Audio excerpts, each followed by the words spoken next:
Os cumprimento com a paz do Senhor. Zacarias capítulo 14.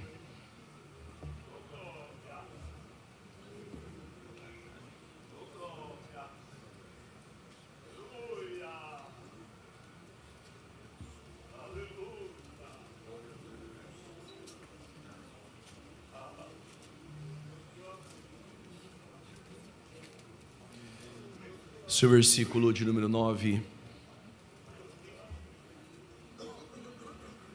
Zacarias 14, versículo 9.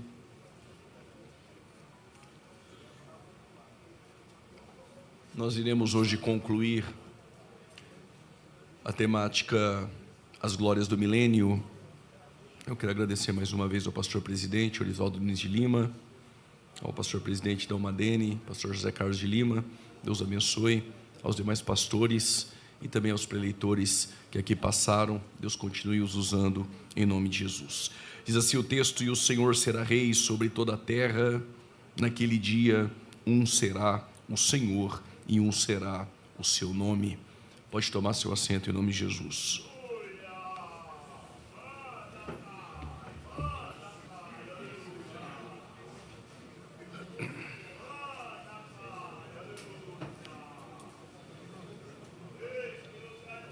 Nestes 2 dias de ministração,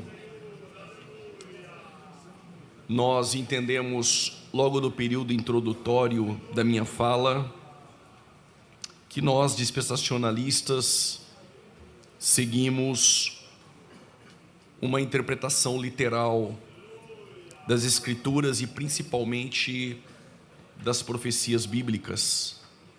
E foi dito aqui neste púlpito que os pais da igreja, ante-nicenos e pós-nicenos, eles criam em um milênio literal, em um reino literal de Cristo, em um governo de 1000 anos. O pré-milenismo, nós podemos encontrá-lo nas Escrituras e também nos escritos dos pais da igreja, ante-nicenos e pós-nicenos, como Papias, Justino Marte, Irineu, Tertuliano, também apologistas.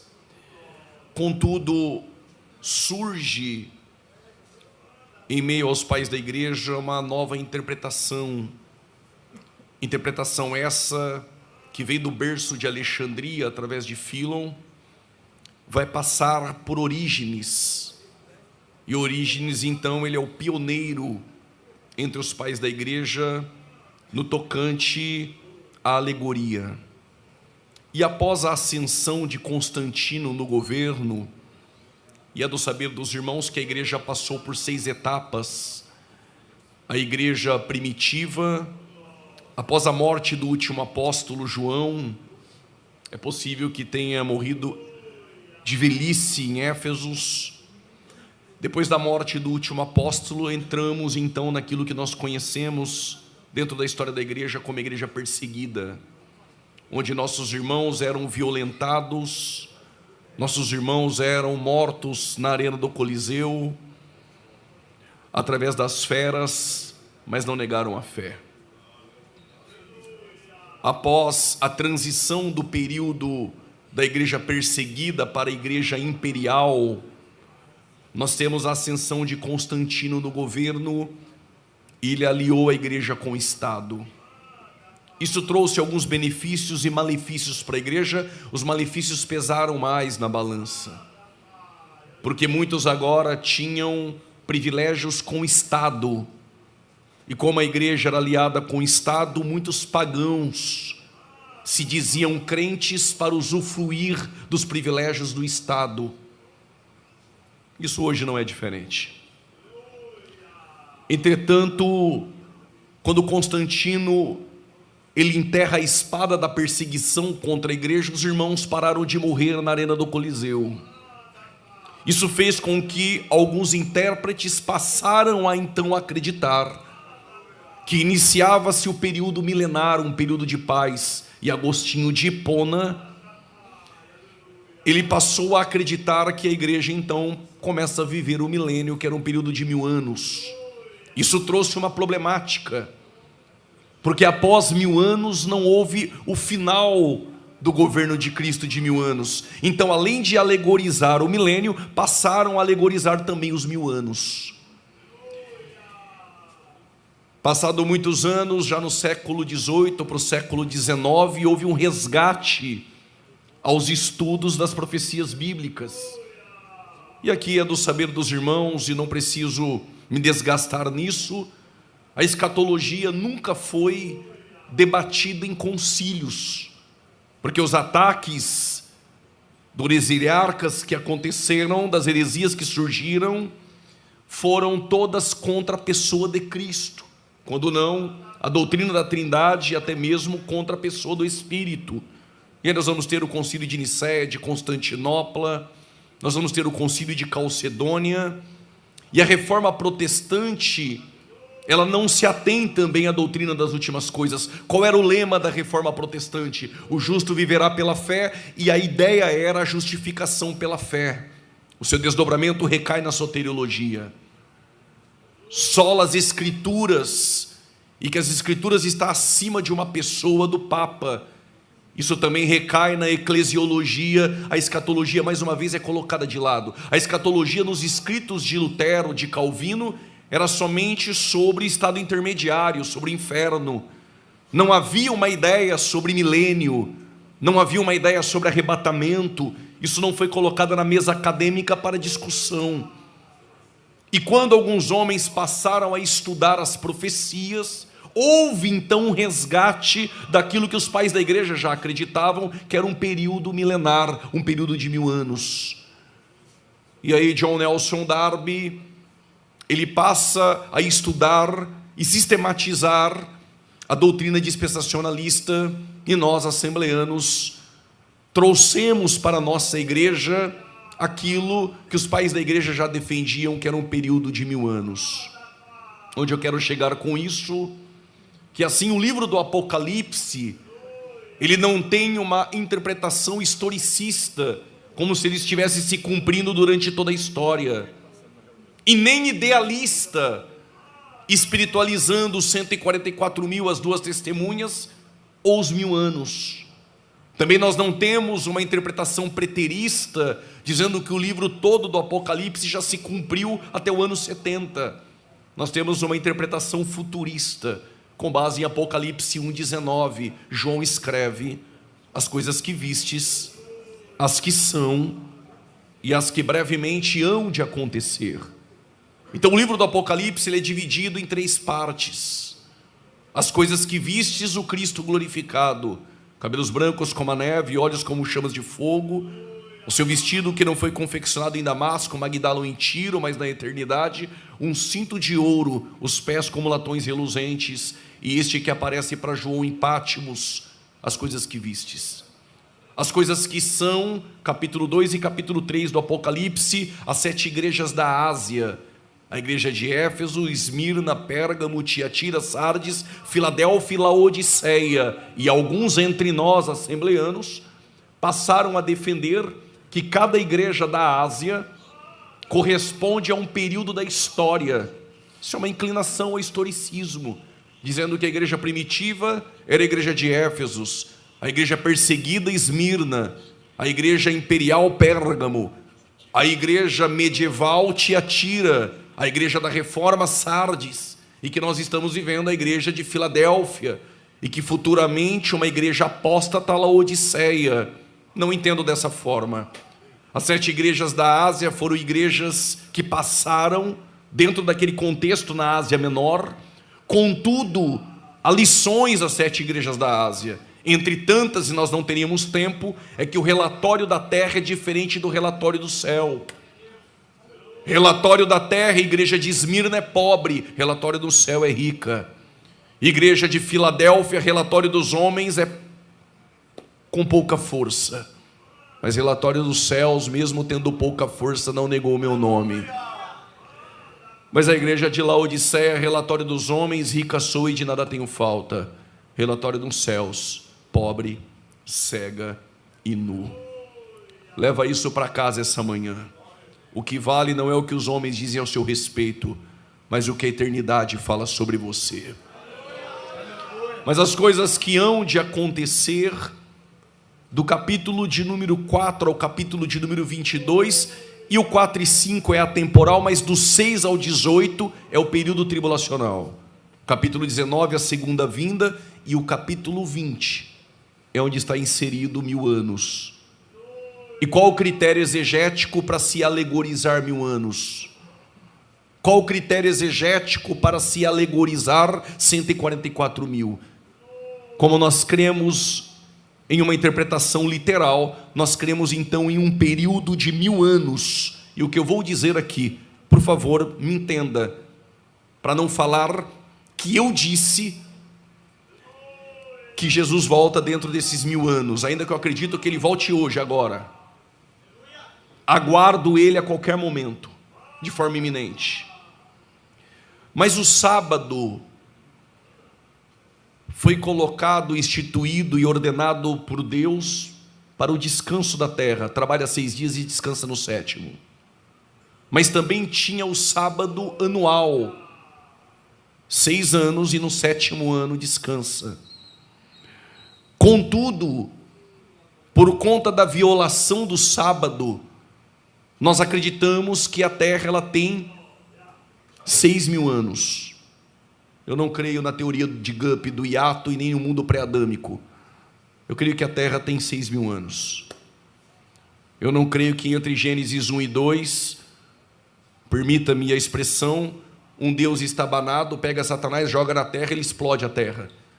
E agora ele vai ter que criar tudo de novo, porque eu não creio em morte de dinossauro antes de Adão. Isso rasga Romanos 5,12. A morte entrou no mundo pelo pecado de um homem. Então não existe morte antes de Adão. Se existir morte antes de Adão, o autor do pecado seria Deus. Então nós cremos, no princípio criou Deus céus e terra, ponto. A partir do versos 2, ele vai ensinar como isso aconteceu. Ela não se tornou, ela era sem forma.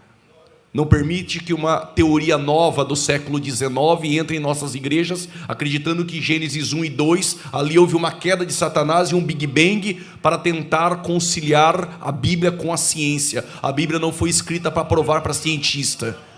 A Bíblia foi escrita para que nós pudéssemos conhecer a Deus, em parte, mas ainda assim essa parte já é suficiente para salvar o homem. Contudo, se a terra tem 6.000 anos, precisa de 1000 anos de descanso. Este é o milênio. Então é possível que essa conta bata, ainda que nós não apostamos todas as fichas. Para esse reino milenar, como nós já discorremos aqui neste púlpito, existia um administrador teocrático colocado no Éden. E ele falha e ele fracassa e deixa uma dívida na mesa de Deus. Uma necessidade gritante de um administrador teocrático para redimir não só a humanidade que está caída em Adão, mas também toda a criação que geme após o pecado. Permita-me dizer isso. Após a queda, o intelecto humano foi afetado, o sentimento do homem foi afetado e a vontade do homem foi afetada. O homem foi afetado completamente pelo pecado. E se alguém no final da pregação disser, deu o primeiro passo, porque Deus vai dar o dele, isso nunca funcionou na prática. A iniciativa de salvar o homem sempre começa em Deus. É Ele que dá o primeiro passo, para que depois o pecador dê o dele. Contudo, após a queda, Deus retoma um administrador teocrático, como foi dito aqui em Abraão. Mas depois ele vai retomar uma nação, como foi dito aqui ontem, estou recapitulando, uma nação que ele trouxe para o Sinai. E ele disse a Moisés em Êxodo 19, a partir do versículo de número 5, que essa nação teria 3 ofícios. Não confunda que Samuel teve 3 ofícios, mas os ofícios de Samuel era juiz, sacerdote e profeta. Mas o ofício de um governador teocrático é rei, sacerdote e profeta. Israel é a nação que Deus escolheu para carregar esses 3 ofícios. O ofício real, No cativeiro babilônico, o último monarca da linhagem da prole de Salomão, Jeremias disse que da casa dele não se levantaria mais um rei. Ou seja, há uma maldição no último rei da descendência de Salomão. Dessa casa, dessa prole, dessa descendência, não levantará nenhum rei. Mas o ofício sacerdotal também foi comprometido.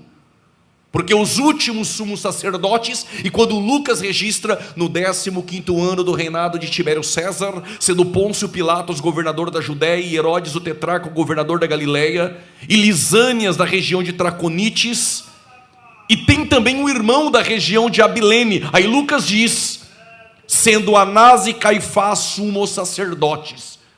Lucas, ele é médico. Se fosse eu, dava logo o nome e dizia, está corrompido. Só que como Lucas é médico e tem mais ética que eu, Lucas, com a pena lucana, em sua ética, ele diz assim, sumos sacerdotes. Ele não precisa dizer mais nada. Quem é inteligente naquele tempo pegou. Não poderia ter dois. Deus só instituiu um.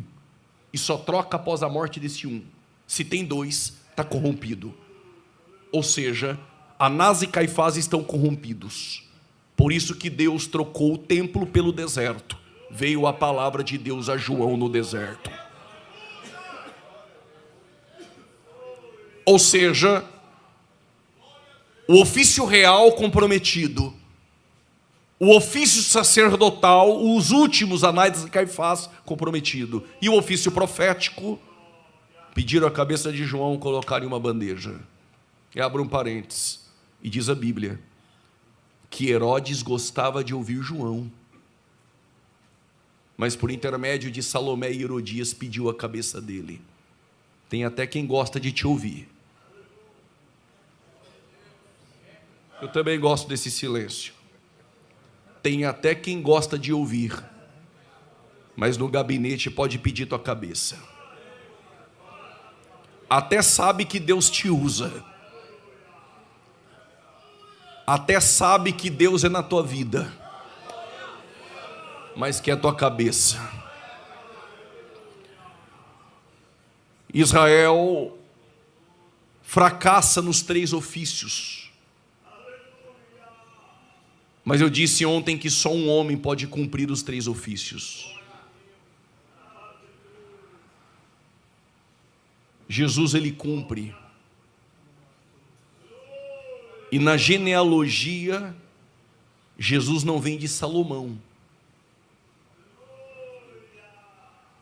Porque da casa de Salomão não se levantará mais nenhum rei. Só que a semente do Messias, que vem de Davi, não passa por Salomão, passa por um dos filhos de Davi, que talvez você nem conheça, mas se ler a genealogia pega, é Natã. Esse Natã não é o profeta, porque a semente não está nos cavalos de Salomão, mas está nas jumentinhas de Natã. Se Satanás pensou em corromper a semente que vem de Salomão, Deus escondeu a semente em Natã.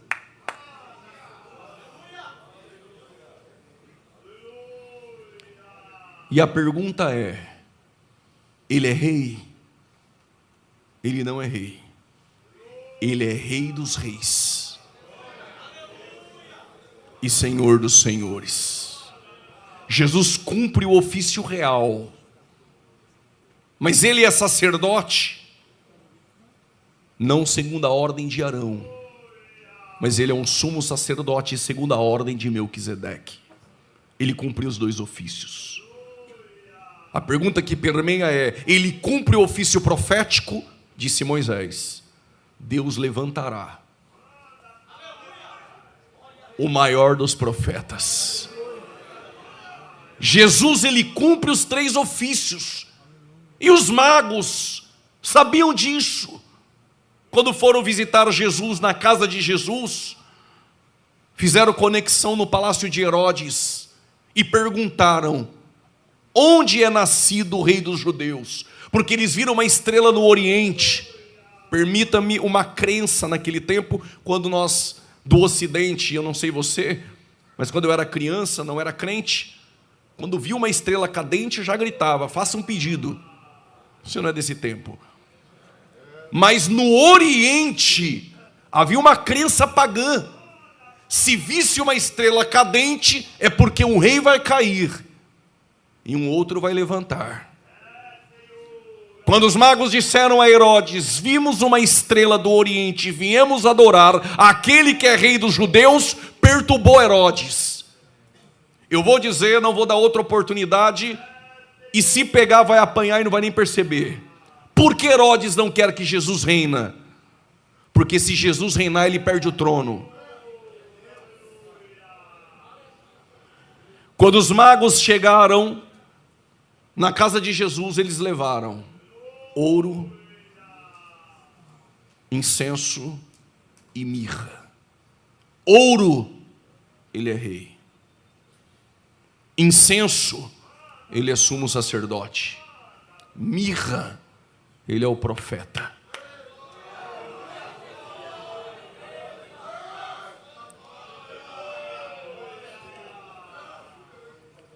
Jesus cumpre os 3 ofícios, mas há um detalhe: porque só Ele pode redimir?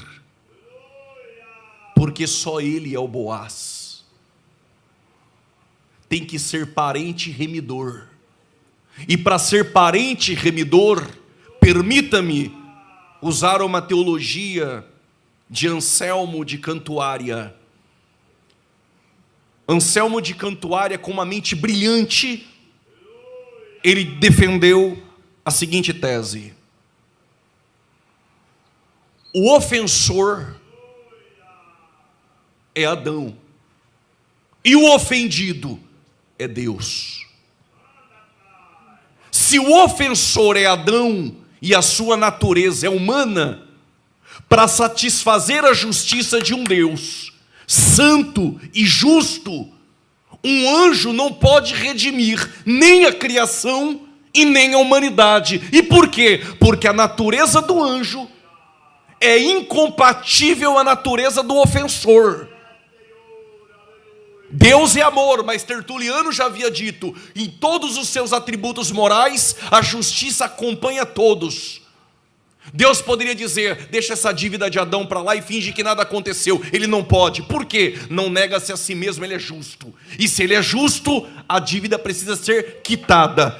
E não dá para mandar um anjo no lugar do ofensor, porque a natureza do anjo não é compatível à natureza daquele que ofendeu a justiça e a santidade de Deus. Anjos são espirituais. Por isso Jesus em Hebreus, ele é maior do que os anjos. Maior do que os anjos em essência e maior do que os anjos em natureza. Por que maior em essência? Porque os anjos são criados e ele é criador. João 1,3: sem ele nada do que foi feito se fez. Colossenses 1,16: ele criou todas as coisas visíveis e invisíveis. E ele não só criou, Hebreus 1,3: ele sustenta todas as coisas pela palavra do seu poder.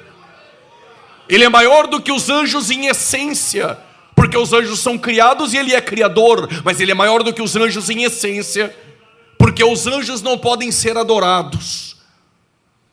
Quando um apóstolo se prostrou diante dos anjos, um anjo disse: levanta, adorar só a Deus.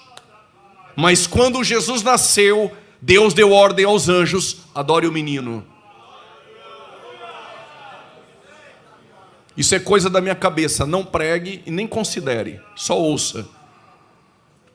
Imagina os anjos pensando: adorar o menino? Quando alguém quis adoração, foi expulso com uma terça parte. Aprendemos a adorar só a Deus, mas agora vamos adorar o menino? Antes que os anjos pensassem, Deus disse aos anjos: a quem de vós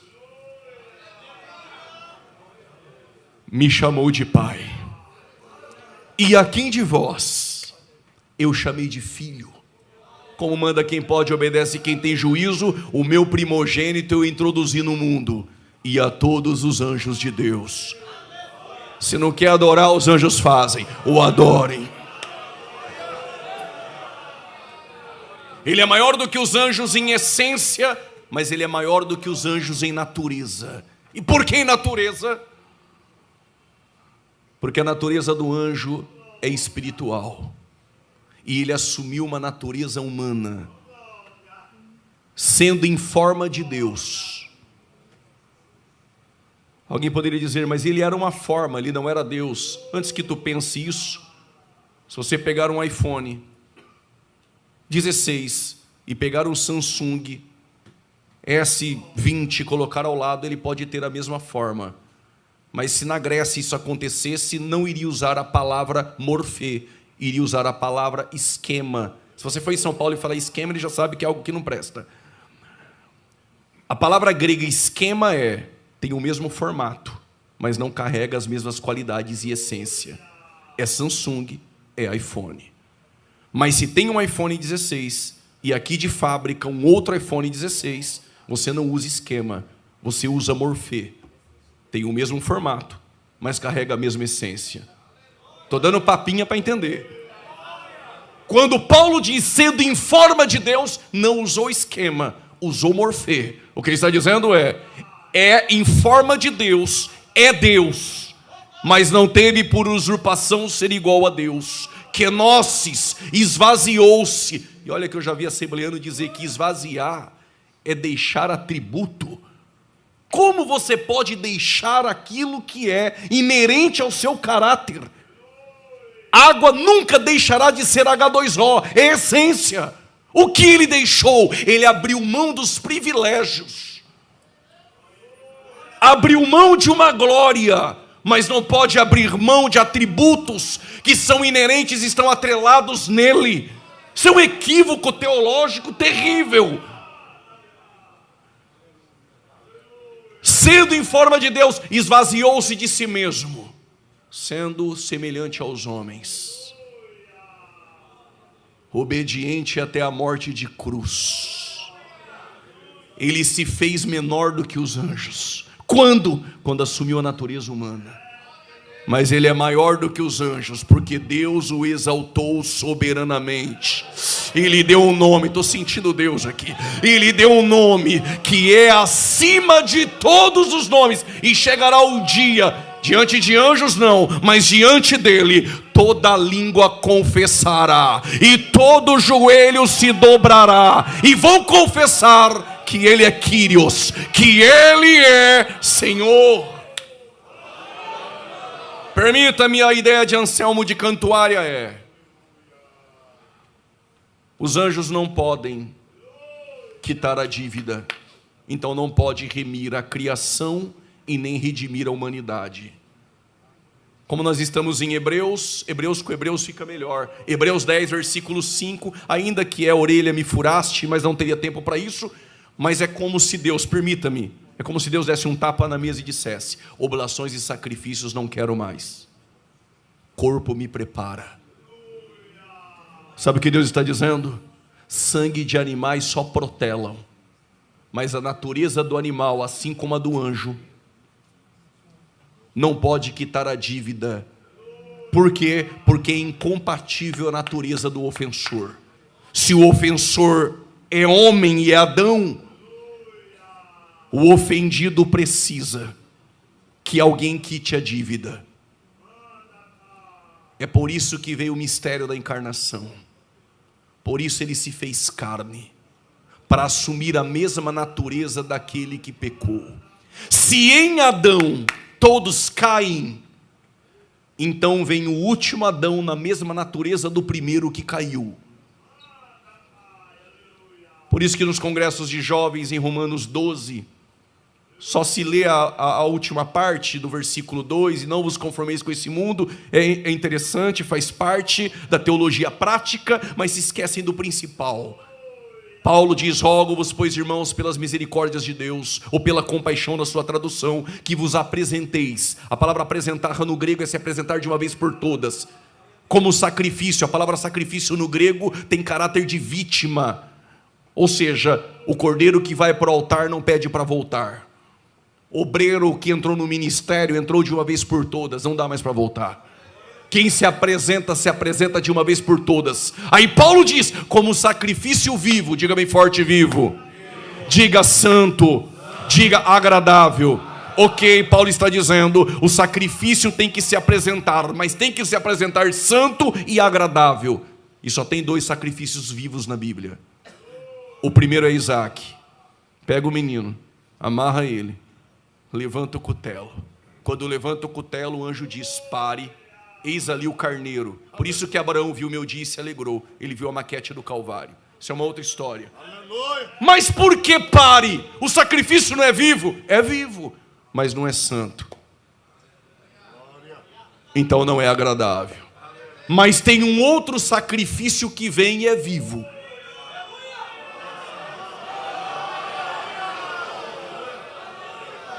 A pergunta é santo? 2 Coríntios 5:21, Paulo disse, ele não cometeu pecado. 1 Pedro 2:22, Pedro diz, nele não há pecado. Se continuar dando glória, eu vou falando. João 6,69, João diz, ele é o santo de Deus. Hebreus capítulo 4, versículo 15, em tudo foi tentado, mas sem pecado. Mas alguém poderia depois do culto dizer, pastor Orisvaldo, eu protesto com o pregador. Por quê? Porque ele trouxe 4, Pedro, Paulo, João e autor aos Hebreus. Os 4 é do time de Jesus, não vale. Então vou te trazer 4 que jogavam contra para ver se vale. Mateus 27, Judas disse, traí sangue inocente. Não dê glória não, está 4-1. A mulher de Pilatos, a Claudinha Prócula, disse, sonhei com este homem e sofri por causa que ele é justo. 4-2. Pilatos lavou as mãos e disse, ele é justo. Está 4-3. Pode pôr na minha conta essa. Desde as 9 da manhã, mais ou menos 10 para as 3 da tarde. Um ladrão olhou e disse, este mal nenhum fez. Tu tá achando que eu vim de Moçambique, comi rato para chegar aqui em Maceió e empatar? Quando ele entregou o Pai e o Espírito, tem um centurião 007 olhando e dizendo, verdadeiramente, Ele é o Cristo, o Filho do Deus vivo, Ele é santo. Ora, suribeque. Oh glória! Sinta Deus essa manhã em nosso meio. Oh glória! Oh glória! Alguém já levantou as mãos? Ele é santo!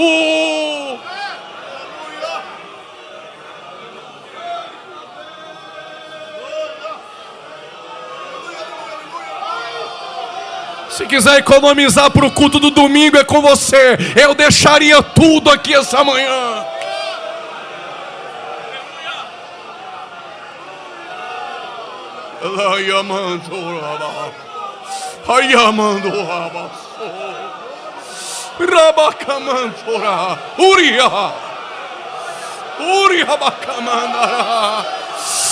Se quiser falar em línguas estranhas, fale.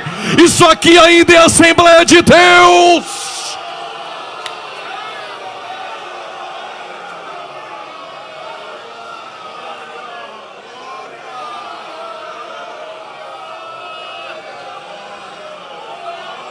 Se está cheio, fale em línguas estranhas.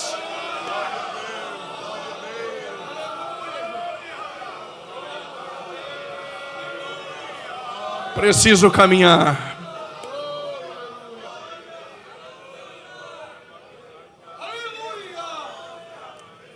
O nosso parente remidor, o nosso Boaz, ele preenche os requisitos de um administrador teocrático.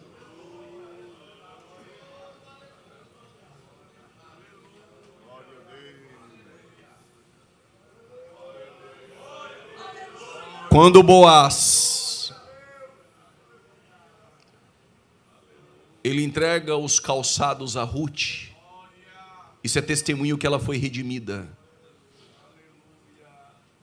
Só que quando, em Levítico 26, o parente remidor quita a dívida, o poceiro tem que sair da terra. Mas a pergunta é, por que Satanás não deixou a terra, se a dívida foi quitada? Se o poceiro não quisesse sair da terra, é mais ou menos movimento sem terra. Não é dele, ele toma posse e não quer sair.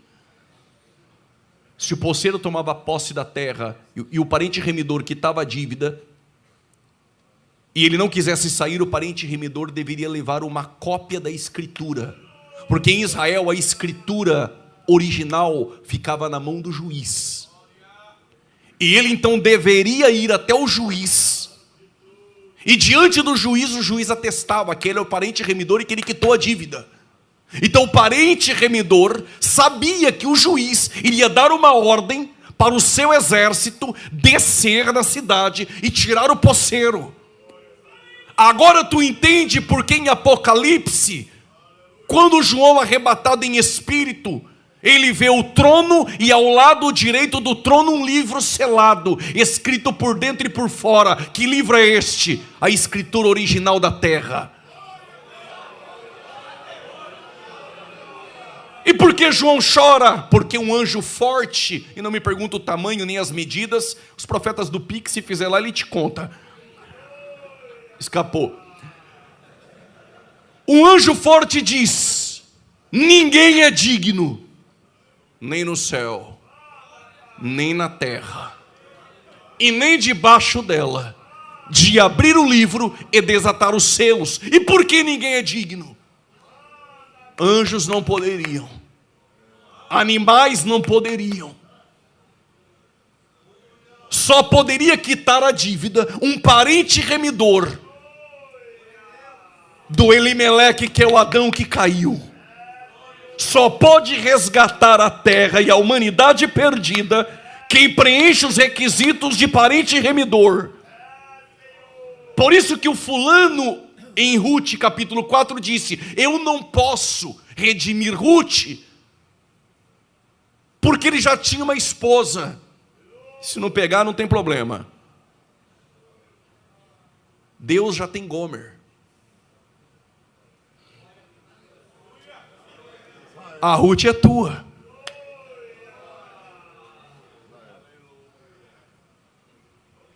De repente, um dos 24 anciãos levanta e diz: João, não chores. Está chorando por quê, João? Porque a terra geme. A criação foi perdida e a humanidade também, e não há ninguém digno de pegar a escritura, porque não há parente remidor. João, não chores. Está entrando alguém lá na portaria. Quem é ele? A raiz de Davi, o leão da tribo de Judá. Segura! Por que tem que ser raiz de Davi? Explico.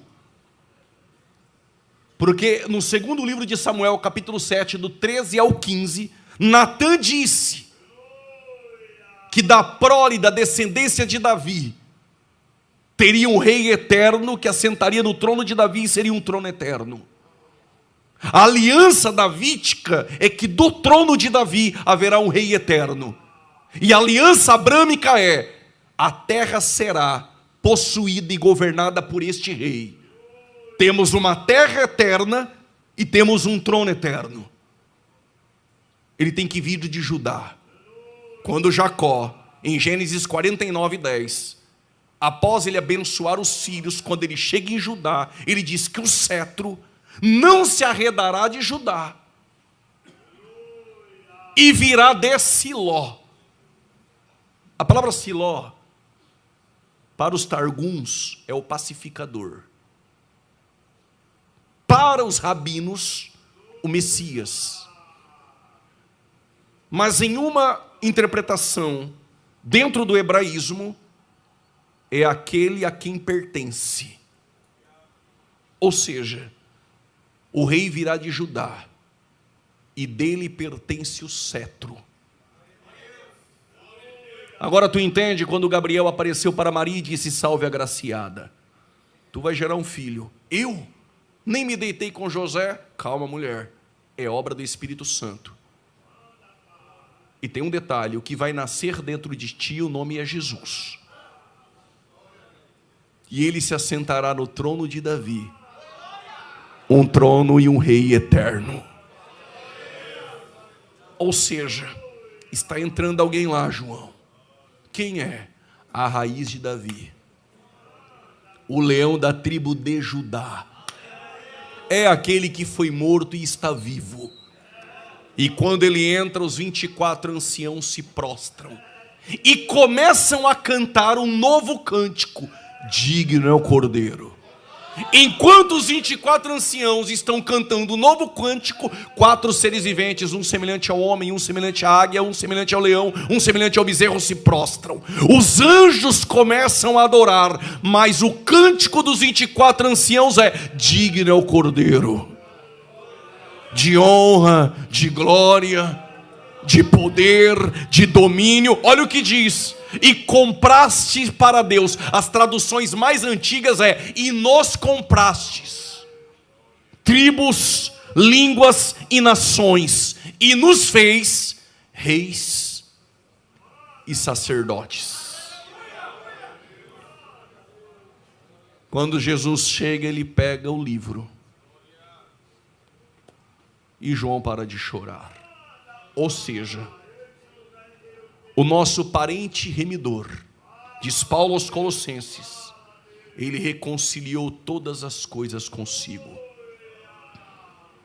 A terra vai ser restaurada, a humanidade restaurada. Mas a pergunta que permeia entre nós é: por que o poceiro ainda não saiu da terra? É que quando ele abrir o livro e desatar os selos, a igreja já não estará mais aqui. Vai ser o momento em que ele vai punir a terra por 7 anos, com a abertura dos selos, e só pode abrir o selo o parente remidor. Então a ira do Cordeiro será derramada sobre a terra por 7 anos. E no final dos 7 anos, é quando o juiz vai enviar o parente remidor, um exército com ele. Que é esse crente que fica dando glória aí do teu lado? E um exército dos céus com anjos, e um anjo vai amarrar o poceiro Satanás por 1000 anos e vai tirar ele da terra. E a terra que um dia foi de Elimeleque será devolvida para Ruth, para Noemi, por causa do Boaz. Vocês estão aí? De vez em quando vocês fazem um barulhinho para lembrar que vocês estão aí. Mas agora ele está tratando com a igreja. Mas lembra que Israel falhou nos 3 ofícios? Quem lembra, diga amém. Mas lembra que um homem, o parente remidor, cumpriu os 3 ofícios? Se lembra, diga amém. Agora ele deixou uma administradora teocrática na terra. A pergunta é: e nós? Vamos cumprir os 3 ofícios? 1 Pedro capítulo 2, versos 9. Vós sois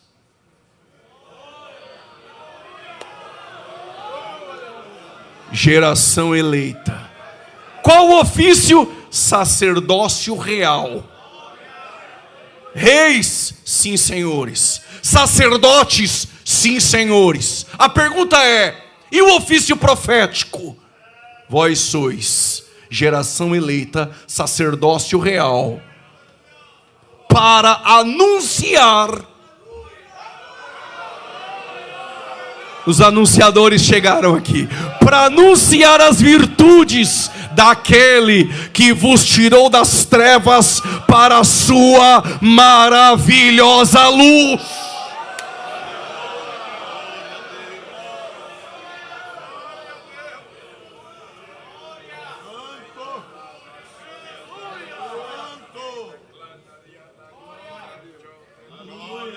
A pergunta é: por que ele não trata logo com Israel e tira o poceiro? Porque quando o rei chegou com o reino, é chegado, está próximo o reino dos céus. Pela incredulidade rejeitaram o reino e rejeitaram o rei. E o que aconteceu?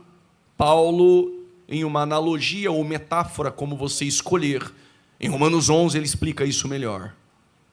Os ramos originais estavam enxertados na oliveira. Só que por conta da incredulidade eles foram cortados. e entrou a plenitude dos gentios. Não confunda tempo dos gentios, que eu disse ontem, que começa com o cativeiro babilônico até que o tempo dos gentios se completem e encerra com a vinda da pedra. Lembra da estátua? A pedra vem na segunda vinda trazendo o reino. Termina o tempo dos gentios. Eu não estou falando de tempo dos gentios, agora estou falando da plenitude dos gentios. E não estou falando da plenitude dos tempos. É escola. Tempo dos gentios começa com o cativeiro babilônico e termina com a segunda vinda de Cristo trazendo o reino. Tempo dos gentios. Plenitude dos gentios começa quando? Quando os ramos originais são cortados. E eu e você fomos enxertados. Paulo diz, nem dê glória no culto, porque se os ramos originais foram cortados, quanto mais eu e você, jambuzeiro bravo. Então entrou a plenitude dos gentios quando nós fomos enxertados na oliveira. E o que é a plenitude dos tempos? Gálatas 4:4. Cristo veio na plenitude dos tempos. E qual é o momento exato da plenitude dos tempos?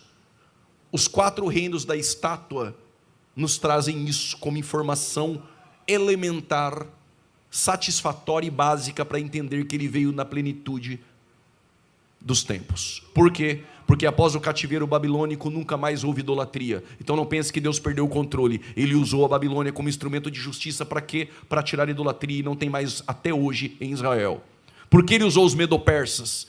Porque a semente do Messias vem de Judá e tem que nascer em Belém. Mas a semente, por causa do cativeiro, estava em Babilônia. O que Ciro fez? Assinou o decreto. É Deus usando os medo-persas para assinar o decreto e a semente sair de Babilônia e voltar para Jerusalém, o lugar exato onde tem que nascer o rei. Então Deus usa a Babilônia, Deus usa os medo-persas. E Deus usou os gregos, usou Alexandre o Grande. Recebendo o conselho de um filósofo, Alexandre o Grande entendeu que não iria dominar com a força bélica, iria dominar implantando o helenismo grego, a cultura grega e a língua grega. Ou seja, se todo mundo saber o grego, você domina. Só que Alexandre o Grande não era tão grande assim. Quando ele pensou que estava implantando a língua grega para dominar o mundo, na língua grega, o evangelho vai chegar em Samaria e principalmente nos confins da terra. Paulo em grego, 54 cidades, 32 países, 9 ilhas do Mediterrâneo. As fronteiras estavam abertas para a propagação do evangelho pregado em grego. Quem preparou? Alexandre o Grande. Não é tão grande assim.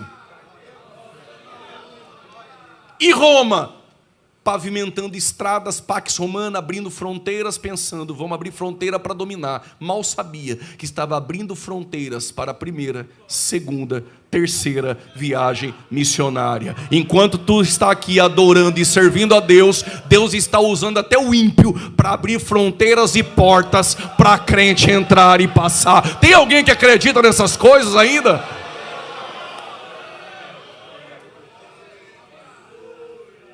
Então, como os ramos originais rejeitaram o rei e o reino foi protelado, e Deus agora está tratando como administradora teocrática a igreja na terra. Por isso as 70 semanas de Daniel, 70 semanas estão determinadas sobre o teu povo e sobre a tua santa cidade. Vocês me aguentam mais 10 minutos? 70 semanas estão determinadas sobre o teu povo, não é sobre a igreja, o povo de Daniel, o povo judeu, santa cidade, Jerusalém. Os 6 objetivos das 70 semanas. Agora, Gabriel, o anjo, ensina como contar as 70 semanas. Desde a saída da ordem para restaurar Jerusalém. Vocês contarão 7 semanas, mais 62 semanas, até o príncipe, até que o Messias seja tirado. A palavra tirado está em Isaías 53, até que seja tirado, morto. Quando começa a contar as 70 semanas? Neemias capítulo 2, versos 1, ano 445. Como eu sei, eu tenho o livro do cânone de Ptolomeu, e fala as datas dos reis persas. Artaxerxes começa a reinar no ano 465 a.C. No 20º ano do reinado de Artaxerxes, é a saída da ordem para restaurar Jerusalém. Se ele começa no ano 465, 20 anos após o seu reinado, o ano 445. 445, eu começo a contar as 69 semanas. 69 semanas, a palavra semana em hebraico é Shavua. Shavua não é semana de dias, Yom é semana de anos. 69 vezes 7, 483 anos. Ano 445 menos 483 anos, chegaremos no ano 38 da era cristã. Só que o calendário judeu não é um calendário solar, é um calendário lunar. Então o ano tem 360 dias, o que totaliza 173.880 dias, chegando no ano 32. A profecia é tão exata que desde a saída da ordem para restaurar Jerusalém, conta 69 semanas até a morte do Messias. Se cumpre no ano 32, mas tirando o ano 0, ano 33. A profecia é tão exata que os teólogos da teologia liberal passaram a dizer que o livro de Daniel foi escrito depois do cumprimento. Tão exata que é a profecia. Se cumpriu no ano 33, falta a última semana. E por que não começou a última semana? Porque quando Israel rejeitou o rei, rejeitou o reino. Logo, entra a plenitude dos gentios e Deus está tratando com a igreja. Israel rejeitado de modo nenhum, colocado de lado. Mas após o arrebatamento da igreja, Deus volta a tratar com Israel na última semana, que é a 70ª semana de Daniel. E o povo do príncipe que há de vir destruirá a cidade, ano 70. E ele, o anticristo, firmará aliança com muitos por uma semana, 7 anos. E não diga que 7 anos é coisa de cabeça de assembleano. Por quê? Porque em Apocalipse 11, as duas testemunhas profetizam por 42 meses, 3 anos e meio. E a mulher vestida de sol que pisa sobre a lua foge para o deserto por tempos e metade de um tempo. Não precisa ser um Pitágoras, 3 anos e meio, mas 3 anos e meio totalizam 7 anos. Após o arrebatamento da igreja, a igreja estará nos céus. Fazendo o quê? Recebendo galardões. Mas a Bíblia diz que vai receber coroas. Pega essa informação.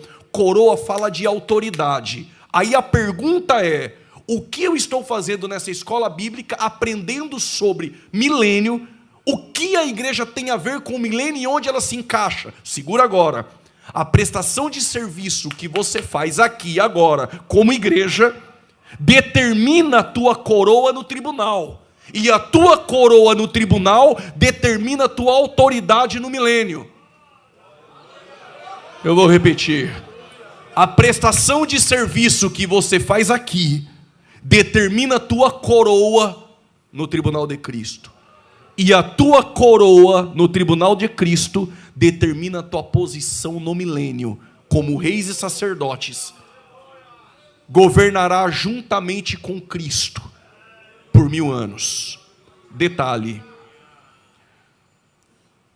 após os 7 anos de tribulação, Cristo vem na segunda vinda, com a igreja glorificada. Satanás é amarrado. Ou seja, as glórias do milênio, a primeira glória é uma glória espiritual. E por que espiritual? Porque Satanás é preso. E a glória de Cristo e a sua presença irá permear. E toda a terra estará cheia da sua glória. Só que quando ele pisa o pé no Monte das Oliveiras e o monte parte, Mateus 25:31, quando o Filho do Homem vier em sua glória, ele se assentará no seu trono, cumprimento da aliança davídica, se assentará no trono de Davi. E olha o que ele vai fazer agora. Os salvos na tribulação, gentios e principalmente Israel, porque primariamente o milênio é uma profecia para Israel. Mas por causa das bênçãos em Israel, ainda vai abranger alguns salvos da tribulação que são gentios.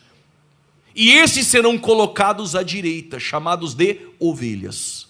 Mas os ímpios que não morrerem no momento da segunda vinda de Cristo, serão todos os ímpios marcados com a marca da besta, colocados ao lado esquerdo, e são chamados de bodes.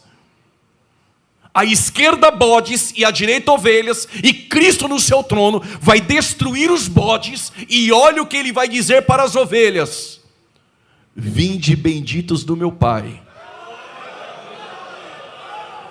Pouca mão levantada. Vinde benditos do meu Pai, para o reino, para o reino, para o reino, para o reino, para o reino que vos tenho preparado.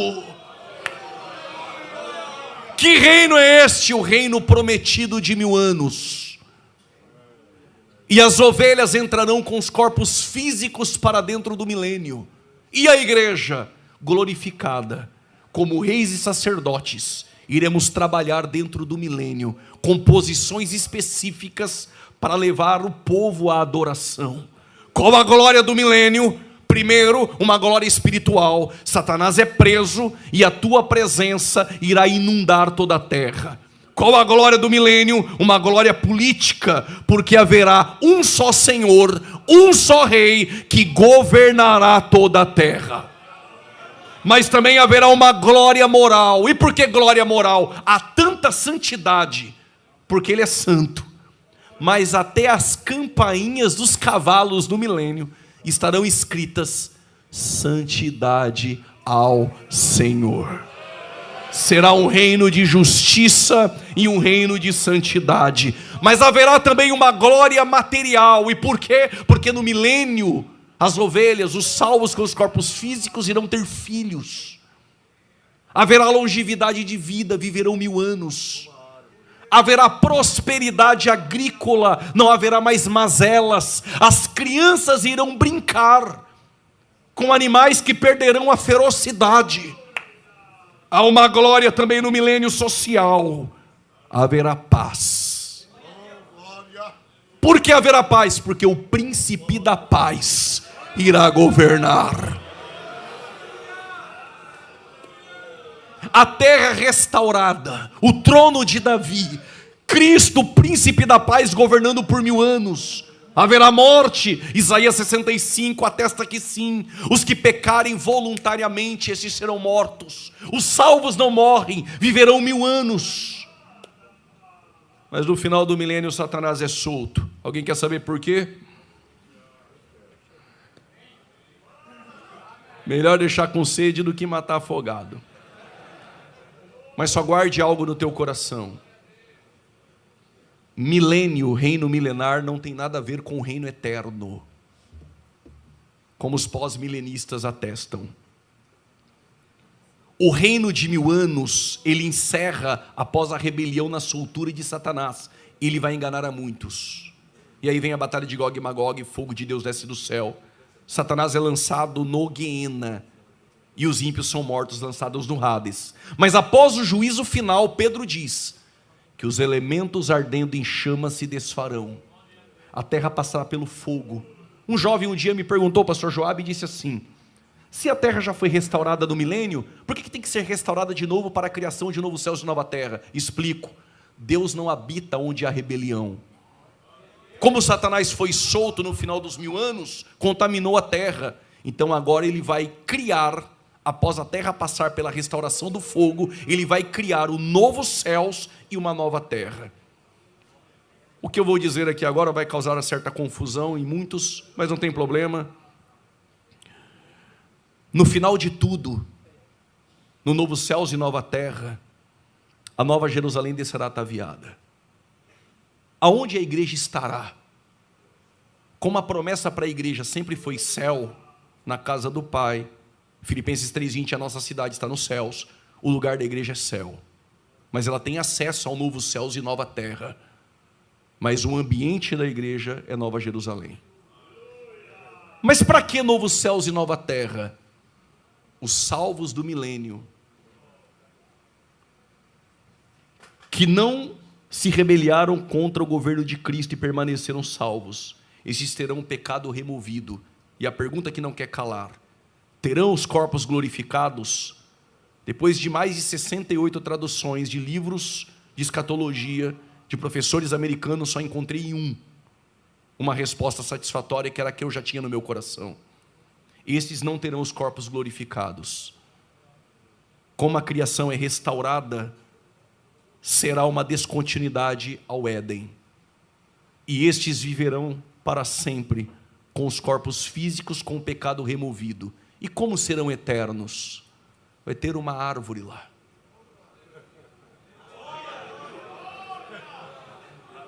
E a igreja não precisa da árvore. Por quê? Porque após aquilo que é mortal ter se revestido de imortalidade, e aquilo que é corruptível ter se revestido de incorruptibilidade, não há mais problema algum conosco.